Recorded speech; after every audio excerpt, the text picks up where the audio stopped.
முருகனே துணை. அனைவருக்கும் இனிய வணக்கம். ஆன்மீகம் உங்களை அன்புடன் வரவேற்கிறது.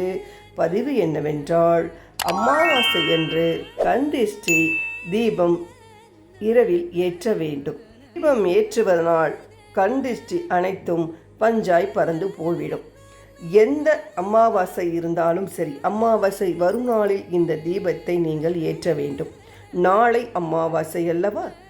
எப்படி ஏற்ற வேண்டும் என்பதை பார்க்கலாம் வாருங்கள். 29/3/2025 சனிக்கிழமையோடு நாளை சேர்ந்து அமாவாசை திதியும் இருக்கிறது. இந்த நாளில் சூரிய கிரகணமும் நடைபெறவிருக்கிறது.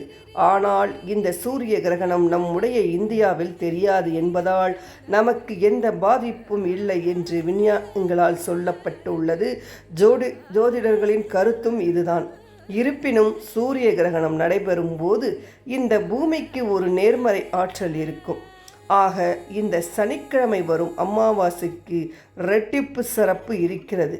அது மட்டுமல்லாமல் இந்த சனிக்கிழமை சனி பெயர்ச்சியும் நடக்கவிருக்கிறது. இந்த அற்புதம் வாய்ந்த நாளில் நாம் செய்யக்கூடிய வழிபாட்டு முறைகளும் பரிகாரங்களும் நமக்கு அற்புதமான பலனை கைமேல் கொடுக்கும். என்னவென்று பார்ப்போம். உங்களுடைய வீட்டில் கந்திஷ்டி பாதிப்பு இருக்கிறதா?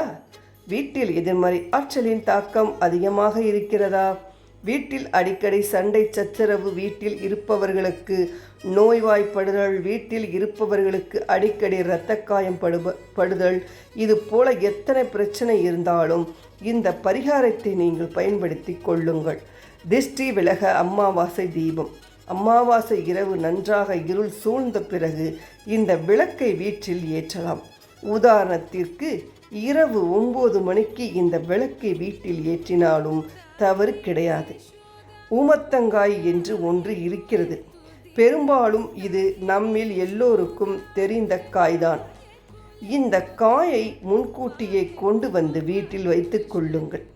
நாட்டு மருந்து கடைகளில் கேட்டால் கூட இந்த காய் உங்களுக்கு கிடைக்கும். மேலே எல்லாம் முன் குத்துவது போல இருக்கும், முள் குத்துவது போல் இருக்கும். அந்த ஊமத்தங்காயை 2ஆக வெட்டி உள்ளே இருக்கும் விதைகளை எல்லாம் நீக்கிவிட்டு அதை விளக்கு போல தயார் செய்து கொள்ளுங்கள். அதில் நல்ல எண்ணெய் ஊற்றி பஞ்சுதிரி போட்டு தீபம் ஏற்றி வரவேற்பு அறையில் 1 மணி நேரம் எரியவிட்டால் போதும். வீட்டை பிடித்த கந்திஷ்டி, தரித்திரம், கெட்ட சக்தி அனைத்தும் பஞ்சாய் பறந்துவிடும்.